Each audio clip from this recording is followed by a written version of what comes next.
Welcome back to the MOOC course on research writing. My name is Aradhana Malik and I'm helping you with this course. And in the previous classes, in the previous lectures in this course, we have discussed a variety of things.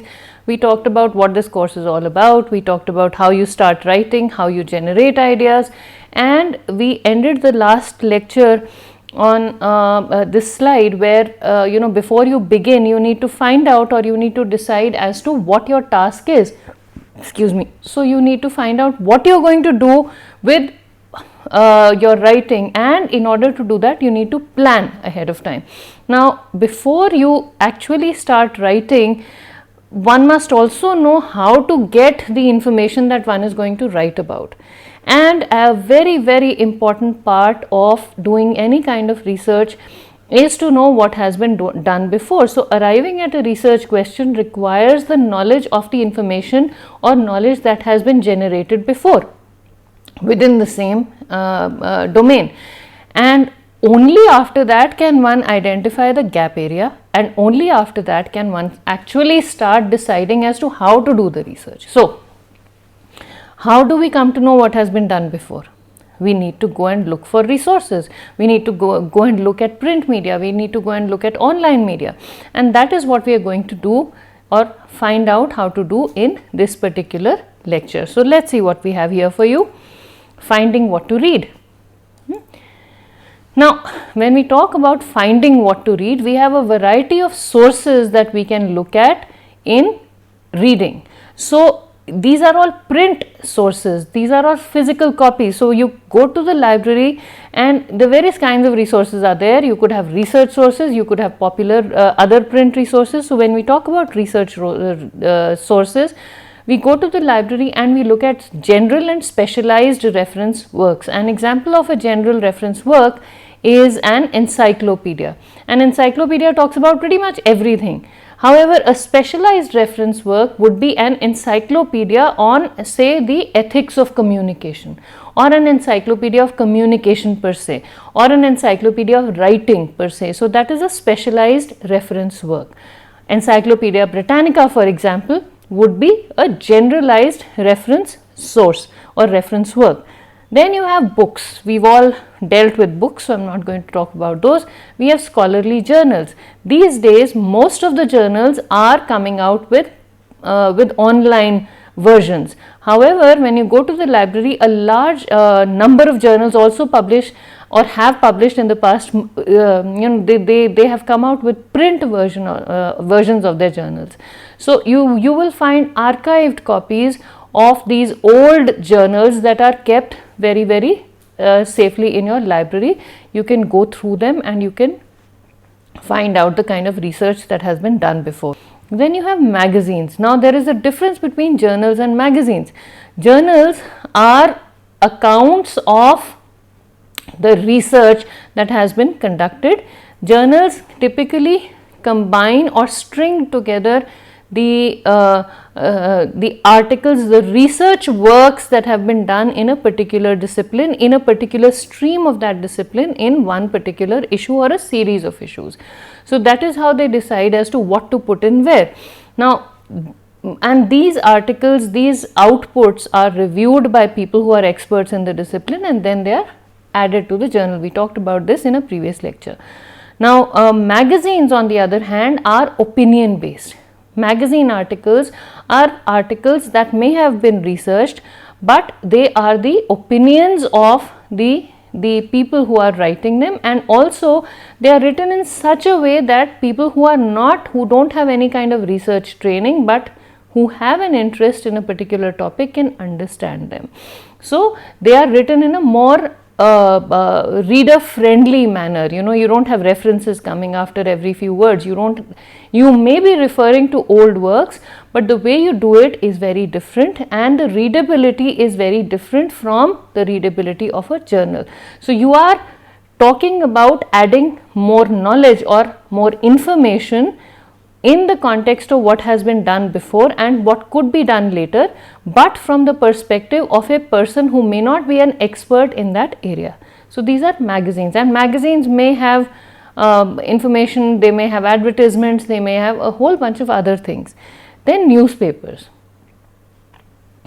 You could have specialized newspapers. For example, there is a newspaper called the Chronicle of Higher Education that is published in the United States.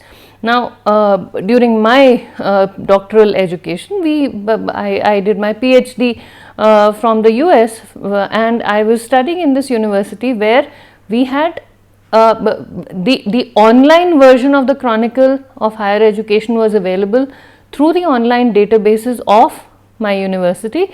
The hard copy print version was also kept there for us, so we could go through it. A very popular newspaper for or a newsletter, it's not a newspaper but it's a newsletter on employment excuse me, is called the Employment News. So it's not a general newspaper, but it is a specific newspaper. Another one is the Wall Street Journal, which comes the online version is there. So all of these could be the research sources. Then you have government documents. We have the National Sample Survey, for example, or we have the National Crime Records Bureau in India. So all of these agencies bring out specialized research reports based on the work they do, based on the information they collect. Then you have primary sources such as diaries and letters. Very often researchers like to record the way they are doing their research in a journal. We all love to talk about our work. So, for example, I have a student who has learnt research in such a beautiful manner, and I am constantly encouraging him to write down the story of his journey in the form of a diary, and he started doing that. So, he started collecting all his feelings and his experiences along with the actual work that he did, and he's penning them down into a diary. So, that is something, and of course, in qualitative research, we have a process called ethnography, where researchers go into the process and see things from inside, talk about their emotions, what they felt, and then come out and see things as researchers. So, these are diaries. Then you could also have letters that have been sent to you. So, these diaries and letters of eminent researchers, for example, then they find a place of pride in the libraries. I'll give you another example. Now, I was a student of child development many years ago, and we heard that the first research accounts of any kind of child development or any study on child development were kept through what were called the baby biographies. Now, baby biographies were diaries written by researchers. They were logs of how people's children actually grew up. So, a person would sit down and write down what the child did and how the child learnt various things, and those were later used as research material. My own PhD supervisor, Professor Frank Dance from the University of Denver, used to say that his children were his laboratory. He is an expert in speech communication, and he does extensive work in speech communication, and he has published extensively in the area of speech communication. So he told me that he started looking at how his children were learning to speak, and he took their inputs and he developed an interest, and he pursued that interest throughout his life. So, so these are diaries that eventually end up in libraries for budding researchers to go through, and that is another source of research, qualitative research. And letters, emails, any email that I exchange with my seniors, especially regarding research where they have advised me about research, would qualify as a research document, where they've given me advice, where they've given me suggestions, where they've critiqued my work. Now, these letters often find a place of pride in the libraries. They are collected and they are preserved for future reference by researchers all over the world. Then audiovisual materials could be there. You could have microforms, microfiche and other material. So all of this is research sources that you could find in your libraries. IIT Kharagpur library is very, very rich in these resources, and if any of you ever have a chance to visit our library, you will see that we have an amazing collection of archived material, and all kinds of material, right from the oldest collections of how research began and how it was, we have some very, very old books in our library and old material up to the latest databases. So if you ever have a chance to visit IIT Kharagpur, you should go to the library and see the variety of resources we have. I'm sure your own libraries would also have similar resources. Okay. Then we have internet resources. Now this is something that all of us love doing. You know, we have search engines, we have meta search engines. Meta search engines are collections of search engines. I don't know if these days we have search engines, but when I was doing research, we used to have a search engine called Alta Vista. We used to have Yahoo. Yahoo is still there. Then we used to have a meta search engine called dogpile.com, and that used to collect the information from various other search engines. These days the meta search engine is Google. So let me just show you the difference here. Okay, so we are all familiar with Google. Let's see if we can. So Alta Vista is probably not around. Alta Vista was a web search engine in 1995, okay, but lost ground to Google. Then Yahoo is a search engine.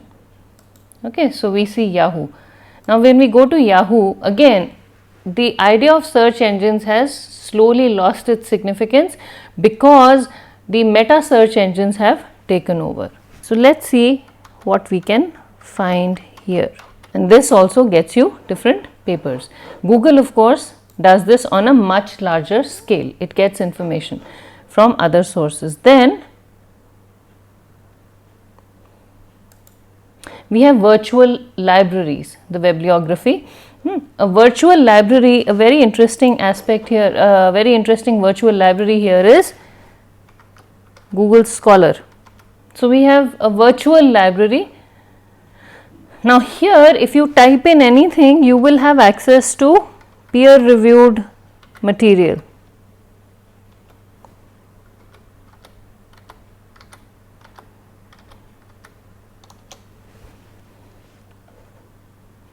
Okay. For example, this one, Research Writing Problems and Pedagogies, Atchison and Lee. Writing the Wrongs of Fieldwork, Confronting Our Own Research Writing Dilemmas in Urban Ethnographies. So this is another one. So the full text is available. It may not be available to libraries that don't subscribe to these, but since IIT Kharagpur Libraries subscribes to Taylor and Francis, we have access to this article here. Okay. So we can actually download this article from here. The full articles will be available to you. Similarly, we subscribe to Sage Publications. So you can actually have access to these articles. You can actually have access to this material through this online, through this virtual library. Then you have government sites, and I'll just show you that. Okay. So you have nic.in, National Informatics Center, which is the nic.in, National Informatics Center of India. So this is a government website, and this in turn then takes you, they have publications here. We have documents. Section contains different documents like annual reports, guidelines, frameworks, publications and other documents. You have projects. Okay. So you have publications here. Let's see what we have here for you. So for example, if you wanted to do something if you wanted to know about the Public Grievance Redressal and Monitoring System, Government of Meghalaya, then you could go here. Okay, and then the brochure is given here. Or the status of ICT initiatives, e-governance. Maybe you are doing some kind of a research on the e-governance in India. So you could actually download this entire report, that tells you about the status of the ICT initiatives and e-governance in India. So these are the government websites that you can go to. Okay. Then you have news sites. For example, you have say bbc.com or ndtv.com or whatever. So you could actually go to this site and then you can look at the news that is there. All right. You have online communications, you have MUDs and MOOs, and we have email.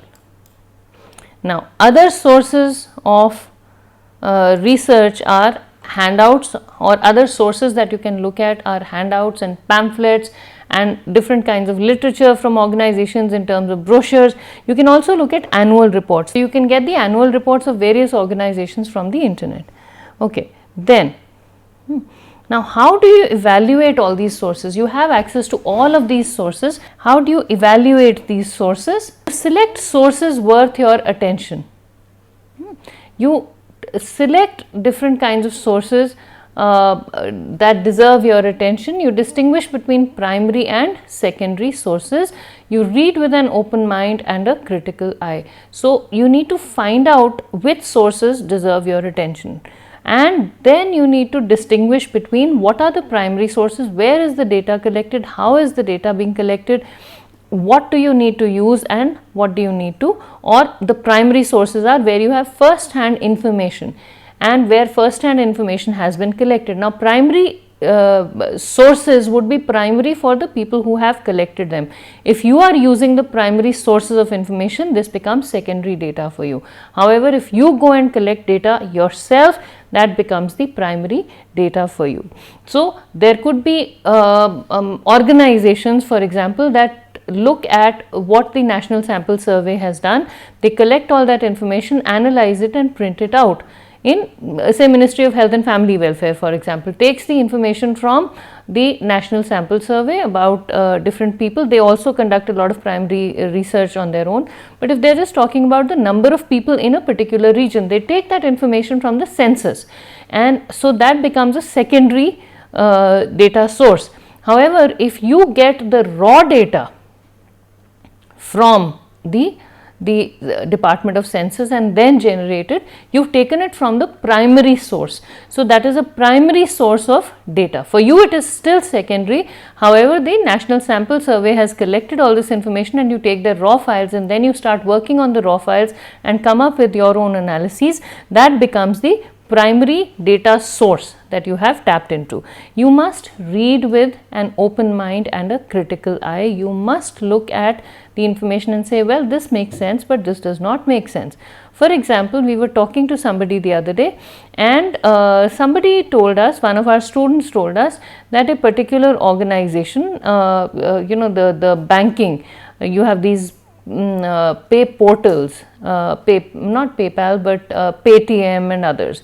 So we were told that one of these pay portals was giving say 7.6% interest on the savings account. And immediately my colleague and I were listening to this presentation and immediately it struck us that this does not seem real. Why? Because even the localized, the nationalized banks don't give that high a rate of interest on your savings, even on your fixed deposits. So immediately we started processing that information and we said this doesn't sound right. Now this student had read this information somewhere, so he said yes, I can pull it out. We read that information and we realized that it was a promotional offer in a particular geographical region in the country. So you must read with a critical eye, because if you are really accustomed to going into, or you have practiced going into the depth of things, you will be able to know which information makes sense and which does not. If some report told you that only 20% of the people in India were below poverty line, what would you say? Something's not right there. Something doesn't sound right, and they'll say, no, we've collected information. And they'll say, where did you collect this information from? We went to South Delhi. Okay, so the difference is stark. So we went to this posh locality in South Delhi and we found that certain number of people were living below the poverty line. So we have come to a conclusion that the people in India are maybe 20% of the people in India are below poverty line, and that doesn't, so that still does not represent the accurate picture. So you must look at the information and then come to these conclusions. Again, I don't have anything against South Delhi, I'm just taking it as an example. Could be any posh locality in any part of the country or the world. Okay, how do you check for signs of bias? Now, while checking for the signs of bias, you must, while reading a document, you must go in and you must find out if the author and publisher have reputations for accurate and balanced reporting. Who has published the document? Do they have a reputation for publishing the accurate reports or not? I'm not going to name the agency, but there is one very well known research agency that has been blacklisted by an organization based in Canada, and a very world reputed organization based in Canada, and that organization has blacklisted this Indian organization because they have routinely found that their papers, the Canadian papers, have been plagiarized, and people have cut and pasted information, and they have used that information in for their publications. So they have found a remarkable amount of similarity, a considerable amount of similarity between what they published, the original research published by the Canadian organization, and the research that is being claimed to be original, published by this Indian organization. So this Indian organization and its publications have been blacklisted by the Canadian organization. I'm sorry, I can't give you the name of either the Canadian organization or the Indian organization, but if you looked hard enough, you would be able to find out who and what I was talking about and why. And so plagiarism is the main thing. Then so you need to really look at, and of course that is unethical, but however there are certain special interest groups that are that bring out the information that is biased either in favor of a particular aspect of the situation or a particular person in that situation. So you need to find out if the author or the publisher are going to one side of the issue. Then, does the author or publisher associated with a special interest group such as the National Society for Prevention of Cruelty to Animals see only one side of an issue? Now, frankly speaking, I am an animal lover. I love animals. We have a pet in the house. I don't want any harm coming to animals. However, I eat non-vegetarian food. So, if I were to write, something about the benefits of vegetarian, if I were I'm sorry, going back, I have nothing against the National Society for Prevention of Cruelty to Animals. Okay, I am absolutely very fond of animals. However, I believe that we all have a right to live the way we should. Okay, so and I'm sure there are people who are associated with the NSPCA, National Society for Prevention of Cruelty to Animals, who like eating non-vegetarian food. Now again, some people may see that as incoherent. However, if these people start talking about the benefits of non-vegetarianism, people who are actively associated with the National Society for Prevention of Cruelty to Animals start talking actively about the disadvantages of or the benefits of non-vegetarianism, or the benefits of killing or shooting as a sport, shooting animals as a sport, then there would be incoherence. But if these people start then if they start talking about the benefits of shooting, then they would seem to be biased on one side of the issue, and people would look at them with a critical eye and say, whose side are you on? Are you with the NSPCA, or are you trying to promote shooting of animals as a sport? By the way, shooting is banned in many parts of the country, and I think in many parts of the world as well. So killing of animals as a sport would be considered, people would tend to see this as a biased view. They would say this person should be, whatever this person is saying may not have very much value, since the person is actively campaigning against not killing animals. So that could be a sign of bias. How fairly does the author treat opposing views? When you read a document, if the author is not balancing the opposing views, then or is not treating both sides of the situation equally, then this could be a problem. If the author is not focusing on both sides of the problem in an equal and disciplined manner, or in a balanced manner, then this could be a problem. Does the author's language show signs of bias? So that is something you need to watch out for. Okay, how do you assess an argument? What is the author's central claim or thesis? You need to find out what the author is trying to say. What is the main idea behind what the author is saying? How does the author support this claim? With relevant and sufficient evidence, or with just a few anecdotes or emotional examples? What is the author saying? Is it backed by logic? Is it backed by measurable support? Tangible support, or is this backed by emotions? Are the statistics accurate? Have they been used fairly? Is it possible to lie with statistics by using them selectively or by omitting mathematical details? So if the statistics are accurate, you could say, for example, if there was an accident, you could report it in 2 ways. So you could say that 20 people died in the accident, or you could say 50% of the accident victims were children. Now you are not lying with the help of statistics, but the language is biased. Then are the statistics accurate? Sorry. So you need to see whether the statistics have been used fairly. Are any of the author's assumptions questionable? You will have to see what the author is assuming and whether this is questionable, whether this is accurate or not. Does the author consider opposing arguments and refute them persuasively?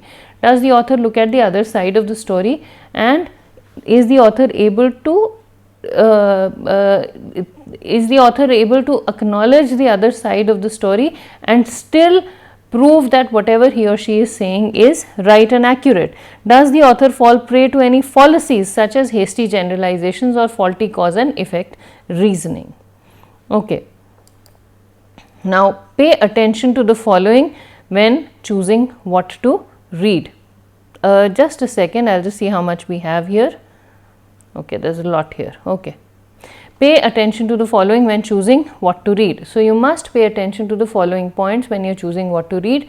Could be the authorship, could be you need to find out who the author is, what the believability of the author and the publication is, how objective is this, the audience and purpose, who is the audience and for what purpose is this material being or for what audience has this material been generated and why. Documentation, is the link still valid, is the material still available, quality of presentation. Now okay, that is all we have time for in this lecture. We will continue this discussion in the next class. Thank you very much for listening.